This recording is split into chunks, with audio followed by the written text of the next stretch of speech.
wabarakatuh.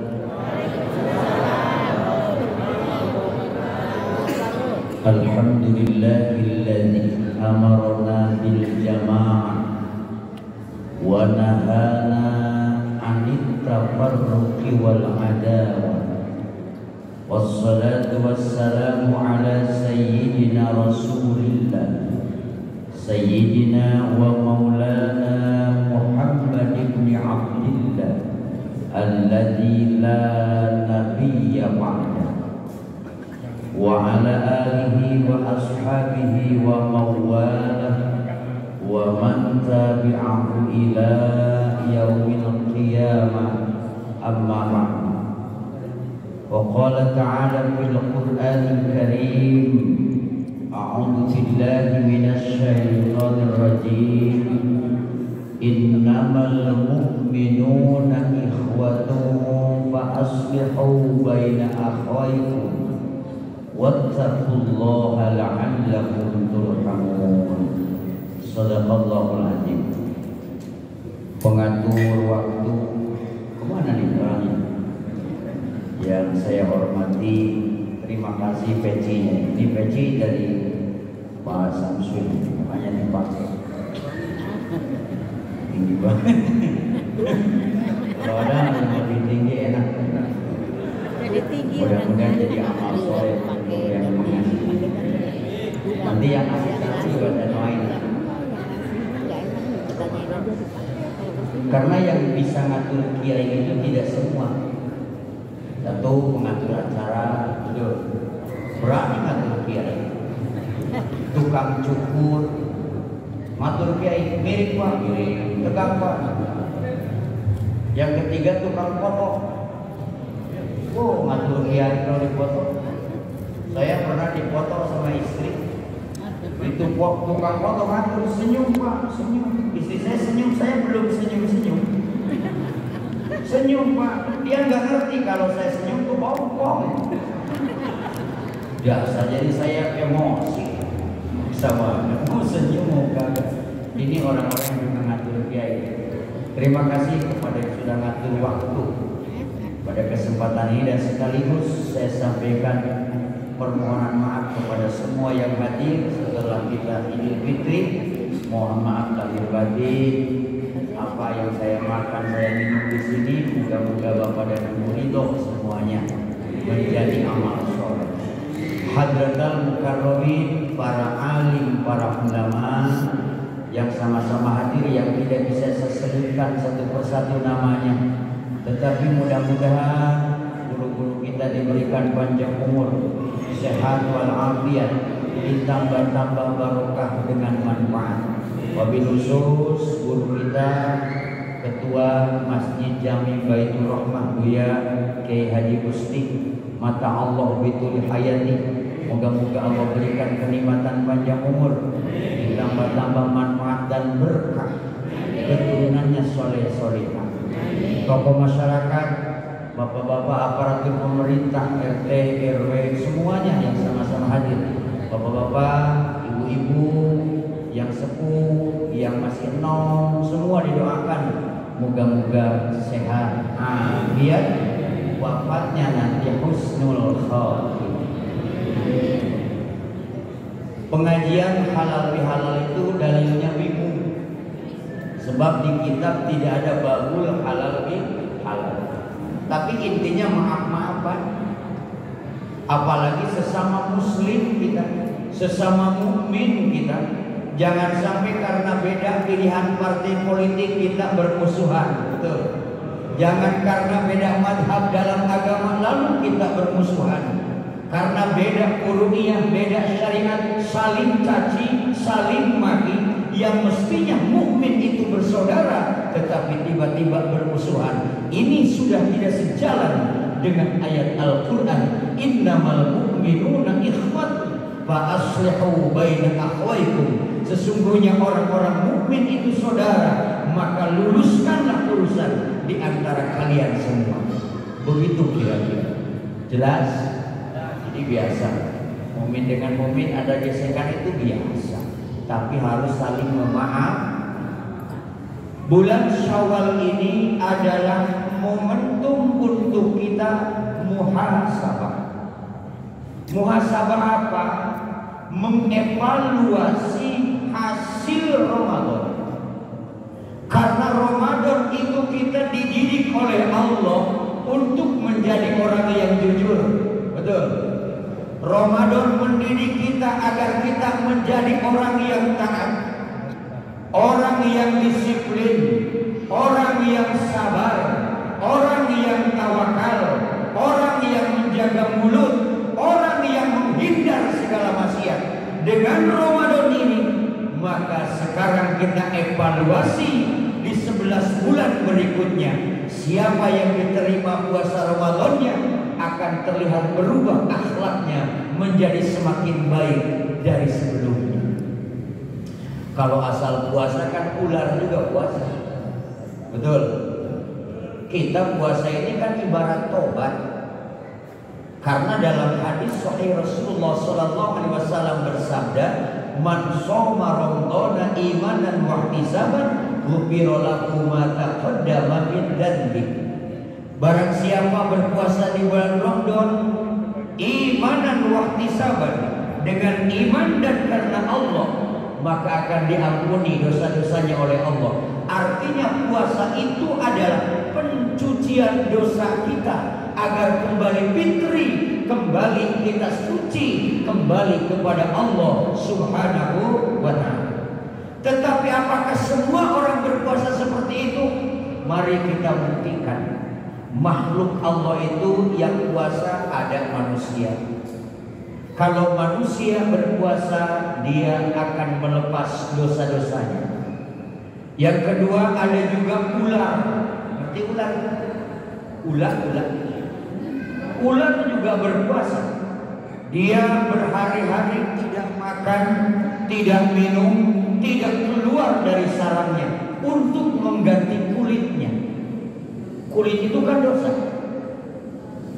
Yang ketiga, ulet. Ngerti ulet? Cek kurang-kurang mah hidup. Itu juga sama puasa sampai dia menjadi kepompong.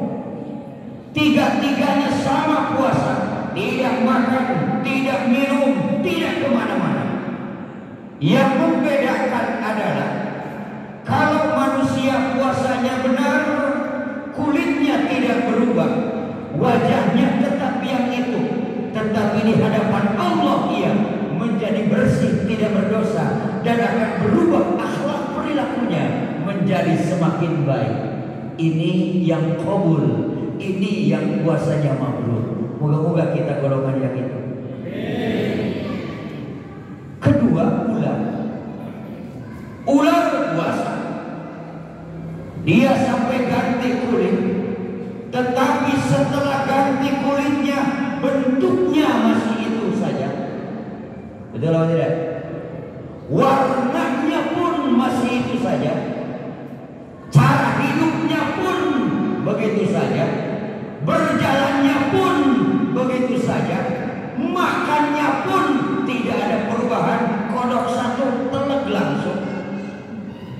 Ini gambaran orang yang puasa tetapi tidak merubah perilakunya, tidak menjaga lisannya, tidak membersihkan hatinya, tidak ada perubahan kebaikan pada dirinya, maka ibarat ular yang hanya mengganti kulitnya saja. Kira-kira yang di sini orang apa ular?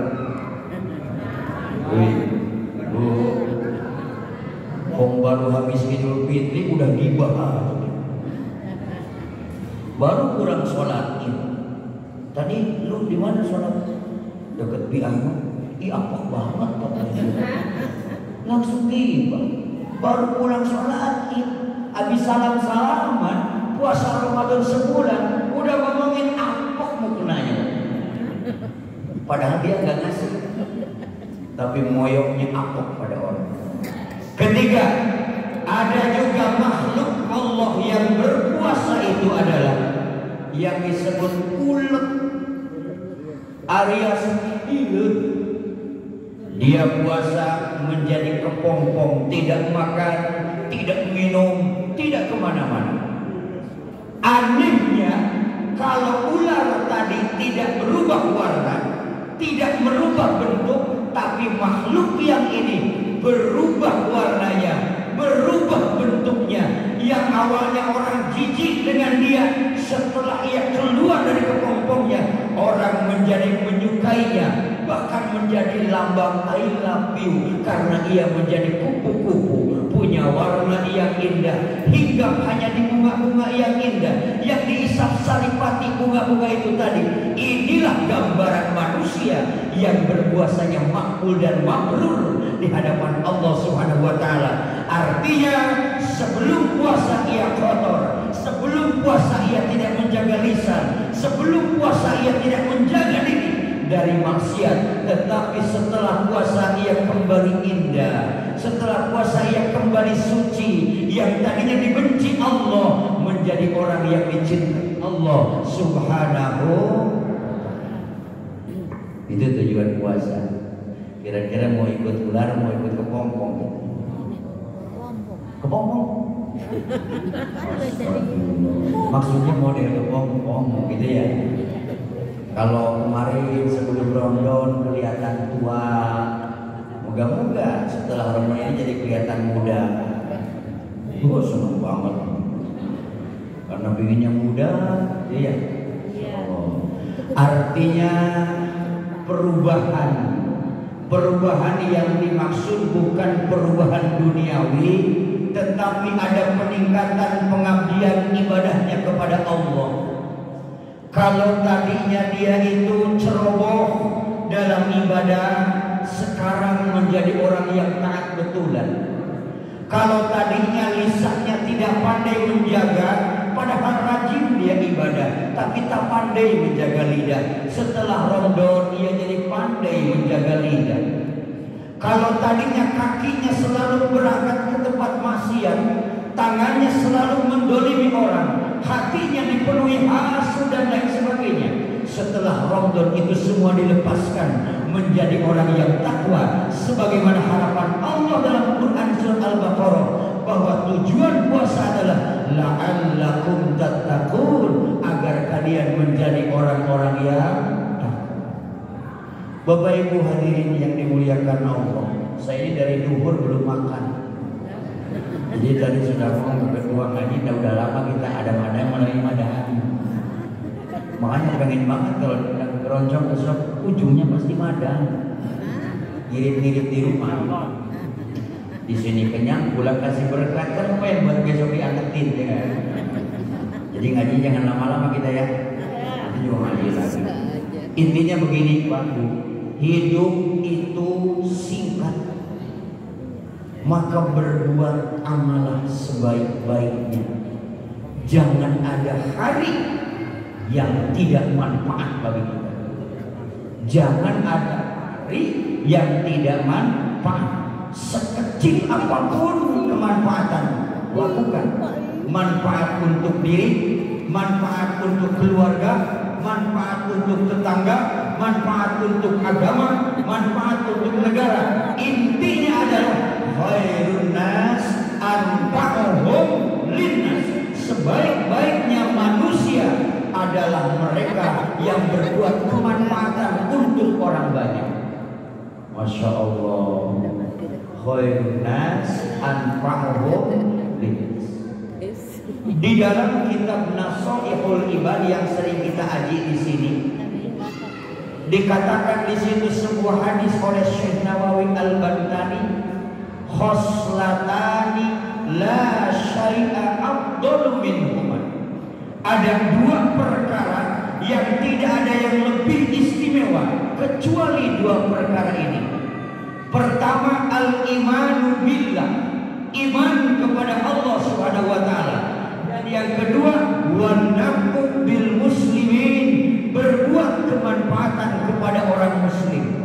Ada orang bertanya, kenapa hanya muslim yang disebut? Artinya hanya satu golongan, tidak disebut orang banyak. Begini Pak, orang tidak akan bisa berbuat manfaat secara global, secara menyeluruh, kalau dalam komunitasnya saja dia tidak bisa berbuat manfaat. Boleh kasih contoh? Boleh kasih contoh? toh? Begini, orang yang tidak pandai ngurus rumah tangga, bagaimana mungkin bisa ngurus orang banyak? Betul. Makanya ada istilah begini, bahwa pasangan yang harmonis akan melahirkan, pasangan yang romantis akan melahirkan keluarga yang harmonis. Keluarga yang harmonis akan melahirkan lingkungan yang dinamis. Artinya berbuat baik itu pertama di komunitas kecil dulu, di keluarga dulu, di tingkat RT dulu, di tingkat RW dulu, baru seterusnya dikembangkan. Bagaimana mungkin kita bisa membangun peradaban dunia kalau sesama muslim saja tidak bisa berbuat kebaikan? Bagaimana mungkin kita bisa mendamaikan dunia kalau sesama muslim saja kita masih bermusuhan? Karenanya dalam hadis dikatakan bahwa yang kedua, orang yang baik itu adalah mereka yang berbuat manfaat secara dengan sesama muslimin. Mereka yang sudah bisa berbuat manfaat sesama muslimin akan bisa berbuat manfaat dengan orang-orang yang beda iman sekali. Masya Allah, kita ini hidup sebentar. Ada yang 50 tahun, ya kan?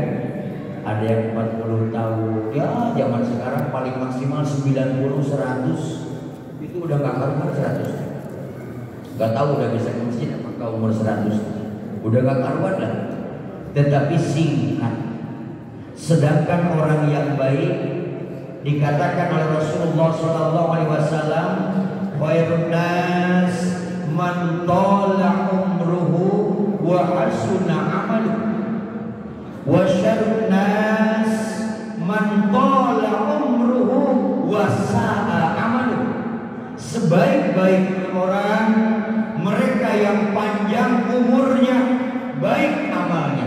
Seburuk-buruknya orang mereka yang panjang umurnya, buruk amalnya. Na'udzubillahi min dzalik. Betapa banyak orang yang hidupnya berumur panjang tetapi kebaikannya kurang. Tidak sedikit orang yang berumur singkat tetapi padat dengan berbuat manfaat.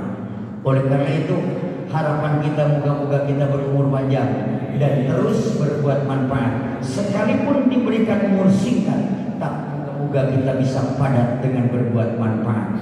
Itu saja yang disampaikan, moga-moga manfaat. Assalamualaikum warahmatullahi wabarakatuh.